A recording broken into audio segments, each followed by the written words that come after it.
So when should you allow a student to officially move on to the next level? And we're talking specifically about group piano. If they're in a multi-level class, we're allowing them to move at their own pace. What I do is I ask myself 3 questions.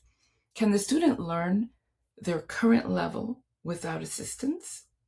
Number 2, based on the pianist levels we learned about in the teacher guide, is the student ready to be challenged by the next level? And finally, number 3, will the student appreciate that challenge? I will have students that are naturally driven to move to the next level. They'll just do it. They'll just ask for it just because they have been in the current one for a while and they figure it out.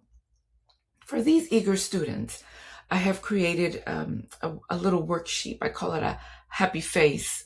Am I ready to move up to the next level? And it's for them to self-evaluate or also to know what they need to prepare in order to be ready to move to the next level.